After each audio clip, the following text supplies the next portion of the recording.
아브라함의 뒤를 이어서 가문의 족장이 되었던 이삭은 우물을 빼앗으려고 하는 주변의 악한 사람들로부터 인해 많이 힘들어 했습니다. 그때 하나님은 이삭에게 나타나셔서 그의 아버지 아브라함과 맺은 약속을 상기시키며 이삭에게도 동일하게 약속해 주셨습니다. 이러한 하나님의 약속을 굳게 신뢰하게 되었기에 이삭은 귀중한 우물을 빼앗으려고 하는 악한 사람들을 향해서조차 온유한 태도의 삶을 살아갈 수 있었습니다. 얼마의 시간이 흐르고 나서 이삭이 나이가 많아 눈이 어두워졌을 때 맏아들 에서를 불렀습니다. 자신이 언제 죽을지 모르니 죽기 전에 축복해 죽을 테니까 사냥을 해서 맛있는 요리를 가져오라고 했습니다. 그런데 에서가 사냥을 하러 나간 사이에 동생 야곱이 어머니와 함께 어머니의 도움을 받아서 맛난 요리를 해가지고 아버지 이삭에게 갔습니다. 야곱은 아버지를 속여서 자신이 에서라고 하면서 에서가 받아야 할 장자의 복을 가로채 갔습니다. 나중에 에서가 사냥해서 돌아왔습니다. 에서는 동생 야곱이 자신이 받아야 할 복을 아버지를 속여서 빼앗아 간 사실을 알게 되었습니다. 예전에 자신이 배가 많이 고플 때 동생 야곱이 붉은 죽 한 그릇을 주어서 자신의 장자권을 가져간 것도 억울한데 이제 아버지의 축복을 빼앗긴 에서는 야곱을 미워하게 되었습니다. 심지어 야곱을 죽이겠다는 마음도 생기게 되었습니다. 이러한 험악한 상황이 되어지자 이삭과 리브가는 야곱을 외삼촌 라반에게 보내기로 계획을 합니다. 에서의 분노가 가라앉을 때까지 피신도 시키고 또 이방 여인이 아닌 같은 동족의 여인을 야곱의 아내로 맞아들이기 위해서 어머니 리브가의 오라비 라반에게 야곱을 보냅니다. 이제 야곱은 아버지 이삭과 함께 살던 부엘세바에서 출발해서 하란을 향해 떠납니다. 길을 가다가 한 장소에 이르렀을 때 해가 져서 거기서 유숙하게 되었습니다. 19절에 의하면 그곳이 루스라는 장소였습니다. 부엘세바에서 루스는 약 85km 정도 떨어져 있는 거리였습니다. 제가 내비게이션으로 이렇게 찍어봤더니 여기에서 우리 교회에서 대천 해수욕장이 거리가 77km가 나오더라고요. 아마 그것보다 조금 더 먼 거리. 집을 떠난 야곱은 이미 여러 날의 여행을 한 후에야 이곳에 이르렀던 것 같습니다. 유숙이라고 하는 말은 묵다라고 하는 뜻으로 길 가던 나그네가 자기의 겉옷을 이불 삼아 몸을 둘러싸고 밤을 지내는 것을 말합니다. 야곱은 길을 가다가 해가 지자 당시 팔레스틴 지역의 다른 여행자들과 같이 자신이 입던 옷을 이불 삼아서 돌로 베개 삼아서 잠을 자게 되었습니다. 괴로운 한 시간은 즐거운 하루만큼 길다라고 하는 말이 있습니다. 편한 마음으로 떠난 여행도 아니고 염려와 두려움 속에서 여러 날을 걸어 여행 중인 야곱이 얼마나 힘들고 피곤했겠습니까? 피곤한 그 밤에 잠을 자다가 야곱이 꿈을 꾸게 되었습니다. 이 꿈은 특별히 구약시대에 하나님께서 당신의 뜻을 계시하는 하나의 수단으로 사용하셨습니다. 하나님이 친히 나타나셔서 잠을 자고 있는 자에게 직접 말씀을 하시거나 아니면 하나님의 계시가 상징적인 물건이나 인물 그리고 행위들을 통해서 나타나는 그런 꿈이 있습니다. 오늘 야곱의 꿈은 첫 번째 경우처럼 하나님께서 직접 잠을 자고 있는 야곱에게 나타나셔서 말씀하십니다. 이렇게 꿈은 하나님의 뜻을 나타내는 하나의 수단으로 사용되었으나 하나님의 완전한 계시인 성경이 완성된 후에는 하나님은 이 성경을 통해서 늘 언제나 우리에게 말씀해 주고 계십니다.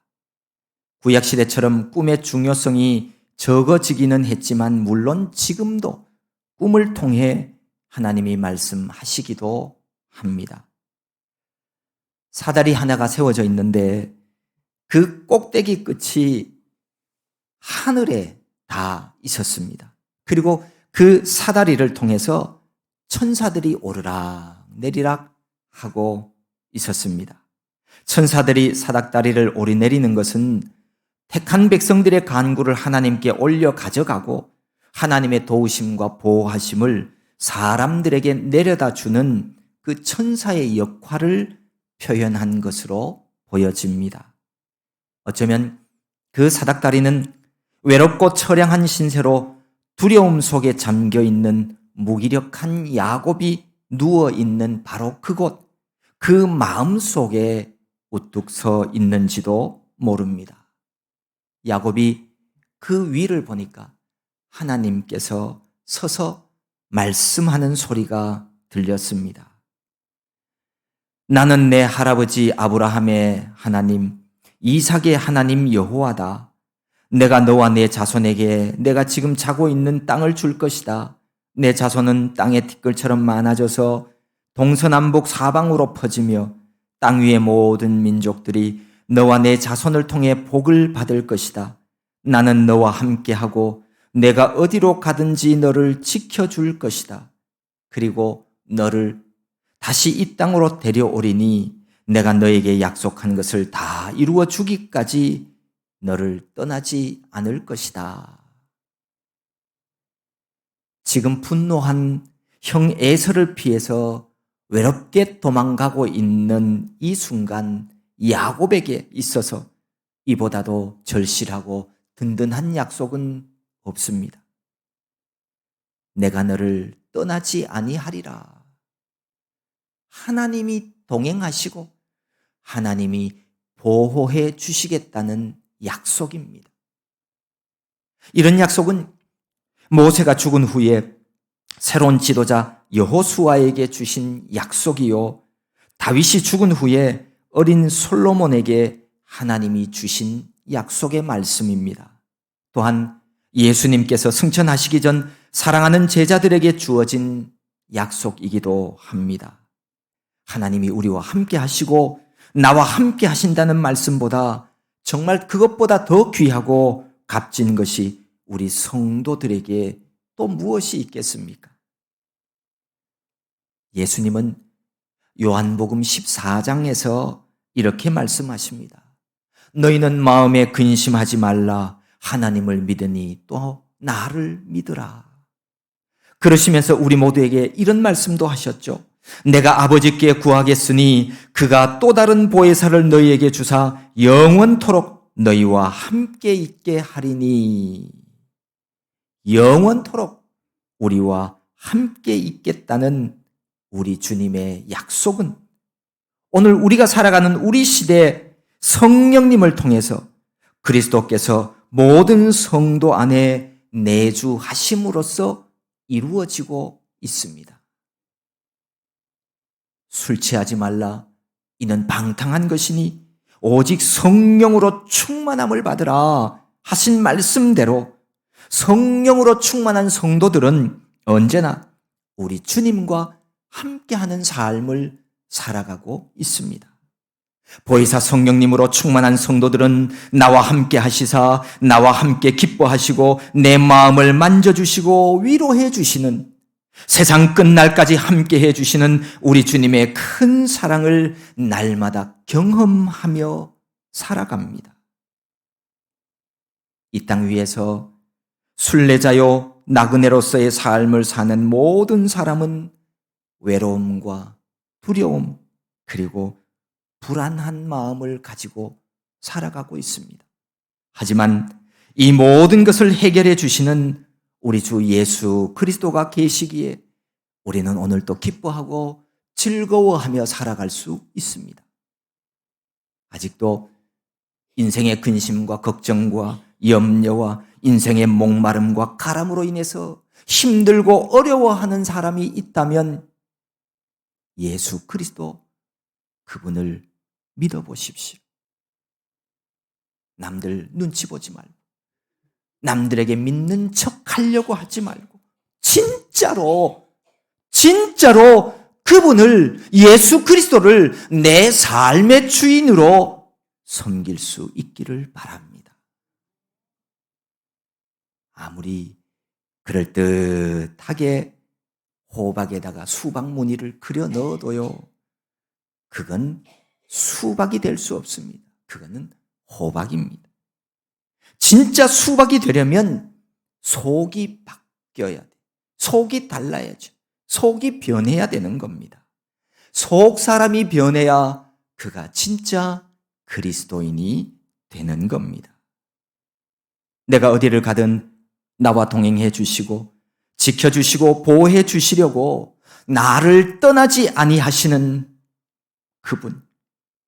그분은 나를 도와주시고 우리의 간청을 외면하지 아니하시는 참 좋으신 하나님이십니다.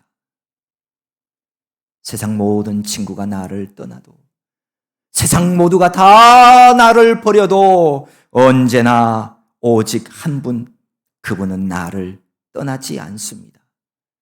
내가 너에게 약속한 것을 다 이루기까지 내가 너를 떠나지 않겠다. 하나님의 약속입니다. 이제 잠에서 깨어난 야곱은 이렇게 고백을 합니다. 하나님께서 분명히 이곳에 계시는데 나는 모르고 있었구나. 야곱은 하나님이 특정한 장소에만 계신 줄로 알았다가 하나님은 어느 장소에서든 당신의 백성과 교제하신다는 사실을 새롭게 알게 되었습니다. 어디를 가든지 자신을 지켜주시고 떠나지 아니하신다는 사실을 체험적인 신앙으로 알게 되었습니다.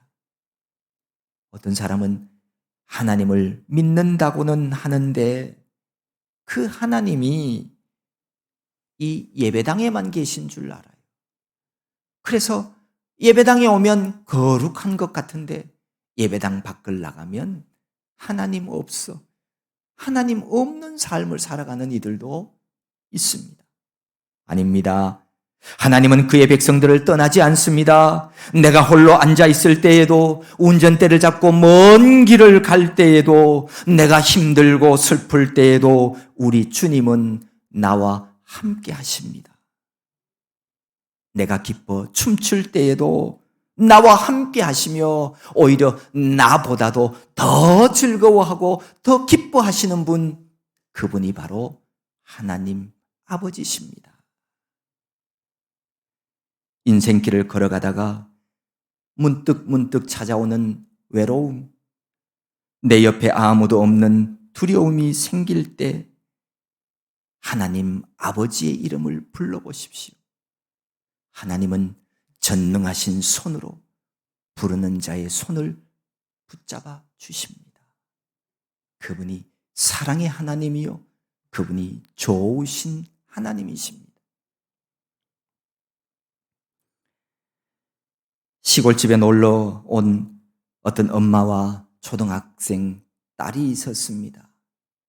이제 놀다가 밤이 되어져서 잠자리에 들기 전에 엄마가 방 청소를 하려고 어린 딸을 불러서 저 문 밖에 나가면 뒷마당으로 가는 그 모서리에 빗자루하고 쓰레바지가 있으니 그걸 좀 가지고 와라 라고 얘기를 했어요.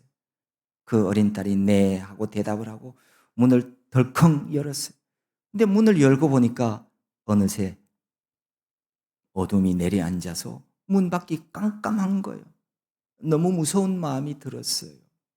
그래서 멈칫하는 그 딸을 보면서 그 엄마가 이야기를 합니다. 괜찮아. 예수님이 언제나 우리와 함께 하셔. 너와 함께 하는 분이야. 바깥에도 예수님이 계셔. 그러자 그 얘기를 들은 어린 딸이 엄마를 쳐다보면서 다시 한번 확인합니다. 엄마, 진짜 저 깜깜한데도 예수님이 계셔? 그럼 계시지.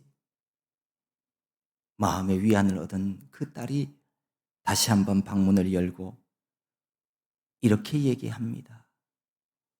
예수님, 그 밖에 있는 빗자루 좀 갖다 주세요. 대단한 믿음입니다. 우리도 그래야 합니다. 우리보다 먼저 전능하신 하나님을 경험했던 우리가 잘 아는 파스칼이 이런 말을 했습니다. 신을 깨닫기는 어렵지 않지만 그 품에 안기기는 어렵다. 깨닫는 것과 안기는 것에는 하늘과 땅 차이가 있다. 머리로만 아는 지식은 사실 믿음이 아닙니다. 주님 품에 안기어 그분을 내 몸으로 체험하는 것, 그것이 중요합니다. 그때부터가 진짜 내가 신앙생활을 하는 거예요. 그 이전에는 신앙생활이 아니에요. 해보세요. 지금도 늦지 않았습니다. 아침 일찍 일어난 야곱은 베개로 삼고 잤던 돌을 가져다가 기둥처럼 세웠습니다. 그리고 그 위에 기름을 부었습니다. 옛 이름은 루스였으나 야곱은 그곳 이름을 베델이라고 불렀습니다. 기둥처럼 세웠던 돌 위에 기름을 붓는 것은 돌 기둥을 거룩하게 구별하려고 하는 행위이자 자신을 하나님께 드리는 신성한 의식이었습니다. 이 히브리 말로 벳엘이라고 하는 이 말은 베드라고 하는 얘기는 집이라고 하는 말이죠. 우리가 베들레헴 할 때 그 베드도 같은 뜻이죠. 집, 엘은 하나님이라고 하는 뜻입니다. 그래서 벳엘, 하나님의 집이라고 하는 말입니다. 하나님의 함께 하심을 확신한 이 야곱은 하나님께 서원을 합니다. 서원이라고 하는 말은 맹세할 서자에 원할 원자, 야곱의 맹세, 약속이라고 보셔도 틀리지 않습니다. 이 서원은 하나님께 사람이 입으로 자신을 바치는 행위를 말합니다. 다시 말해 실천을 맹세하고 재물을 바치며 어떤 일을 삼가하는 것 등을 의미합니다. 또한 하나님의 은총에 대한 보답으로 경건한 열심과 헌신의 표시가 함께 드려졌습니다. 한마디로 야곱의 서원은 하나님 사랑에 대한 감사와 확신의 표현이었습니다. 야곱은 이렇게 서원을 합니다. 하나님께서 저와 함께하여 주시고 이 여행길에서 저를 지켜주시고 먹을 음식과 입을 옷을 주셔서 무사히 아버지의 집으로 돌아갈 수 있게 해주시면 여호와를 저의 하나님으로 섬기겠습니다. 내가 기둥처럼 세운 이 돌은 하나님의 집이 될 것입니다. 하나님께서 저에게 주신 모든 것의 10분의 1을 하나님께 바치겠습니다.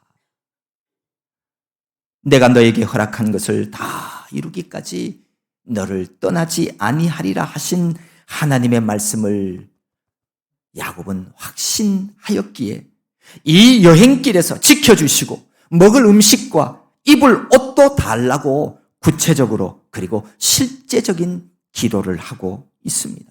또한 형 에서의 보복이 두려웠기에 무사히 아버지의 집으로 돌아갈 수 있게 해달라고도 합니다.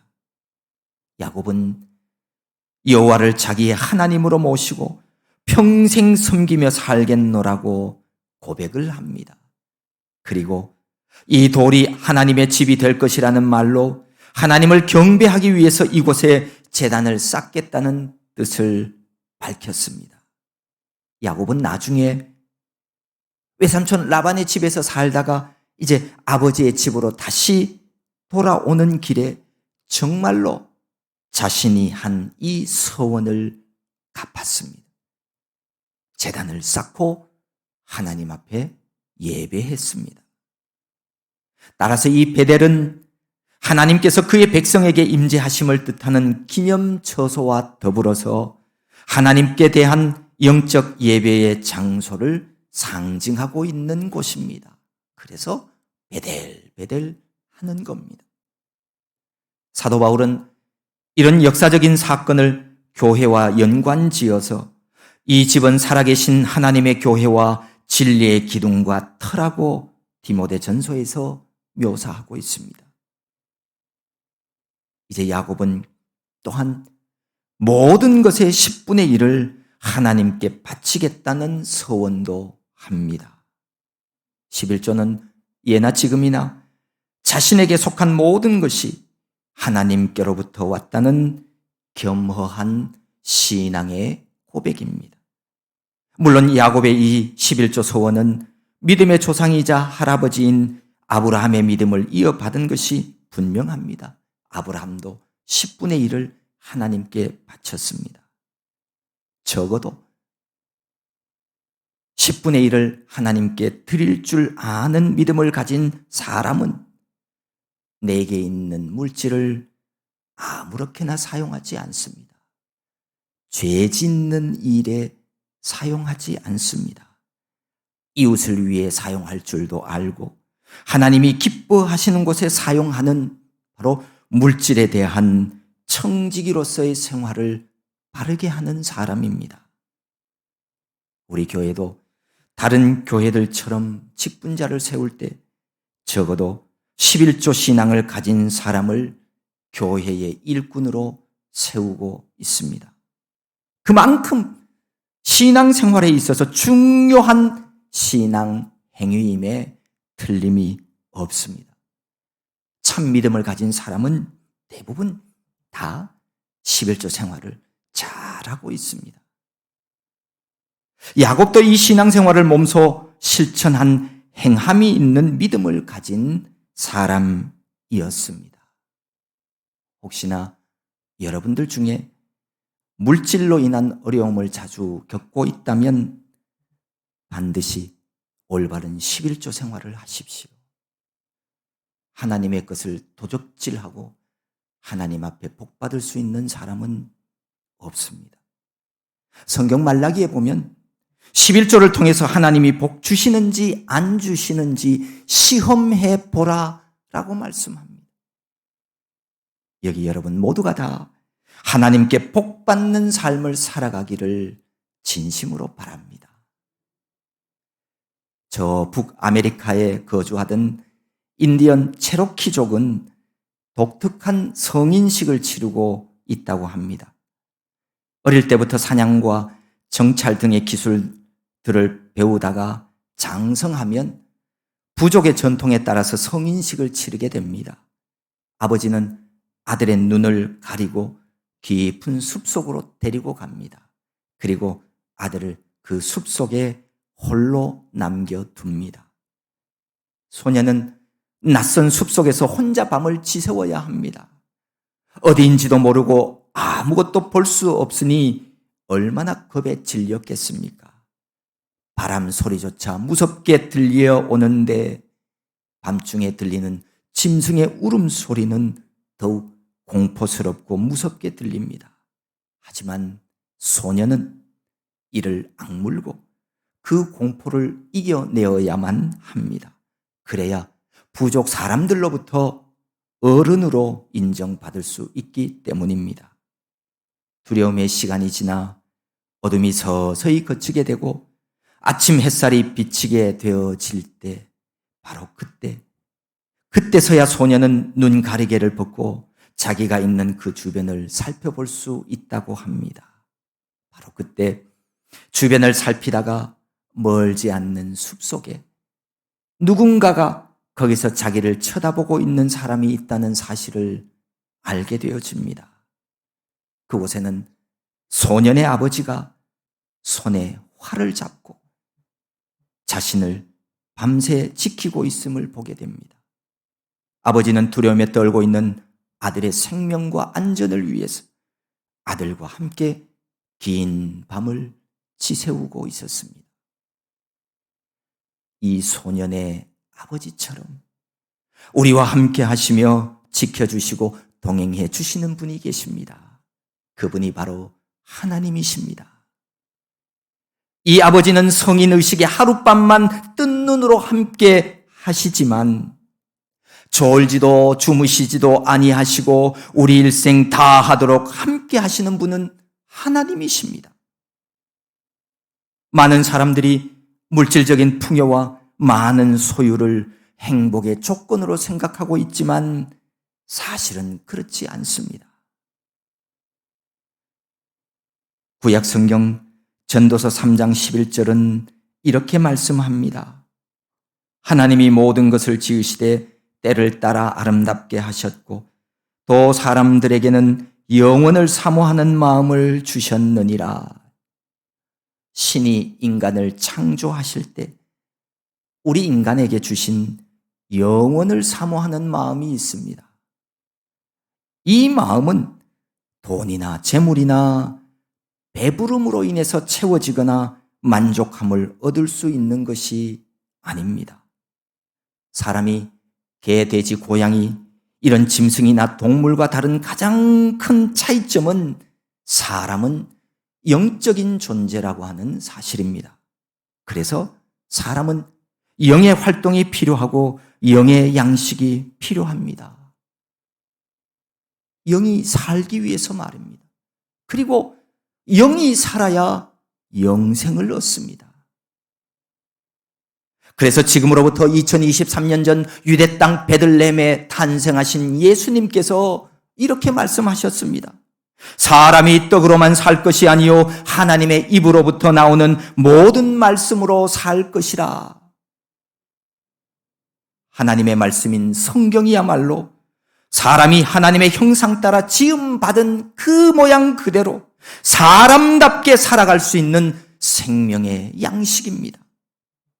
하나님 입으로부터 나오는 말씀 먹고 살아가려면 하나님을 가까이 해야 하지요. 그래서 하나님께 가까이 함이 내게 복이라 라고 시편 기자는 고백합니다. 그렇습니다. 우리 인생의 진정한 복은 부와 명예가 아니라 하나님이 우리와 함께 하시는 것입니다. 내가 하루하루 살아가면서 올라가려고 힘쓰고 애쓰는 사닥다리 끝이 어디에 맞닿아 있는지를 체크하며 살아가야 합니다. 헛되고 헛된 부귀영화나 내 만족을 위한 생활이 내가 올라가고 있는 사닥다리의 끝이라면 나는 지금 잘못 살고 있는 겁니다. 헛되고 헛된 삶을 살아가고 있는 겁니다. 아무런 소용없어요. 죽음 앞에서 그 모든 것이 헛되고 헛될 뿐입니다. 거기에는 참된 만족이나 안식도 없습니다. 내 영혼의 만족도 없습니다. 사다리가 하늘 끝 하나님께 다 있어야 합니다. 천국, 그 하나님을 향하도록 내 사닥다리가 놓여져 있어야 합니다. 외로운 여행자 야곱을 찾아오셔서 내가 너를 떠나지 아니하리라 말씀해 주신 하나님, 위로해 주시고 새롭게 힘 주시는 야곱의 하나님을 우리도 믿으며 기쁜 날이나 환난과 역경의 날에도 하나님을 굳게 붙잡고 살아가는, 하나님이 복 주시는 성도들 다 될 수 있기를 소망합니다. 하나님은 우리와 함께 하십니다. 참 좋으신 아버지 하나님, 고맙고 감사합니다. 우리를 사랑하셔서 독생자 예수 그리스도를 통하여 우리의 죄 사함받게 해주시고 구원 얻은 백성 되게 하여 주심을 감사합니다. 날마다의 삶 속에서 우리와 함께 하시는 하나님, 하나님의 약속이 다 이루어지는 날까지 내가 너를 떠나지 않겠다 약속하신 주님의 약속을 믿으며 살아가는 하늘 백성 되게 하여 주시옵소서. 예수님의 이름으로 기도하옵나이다. 아멘.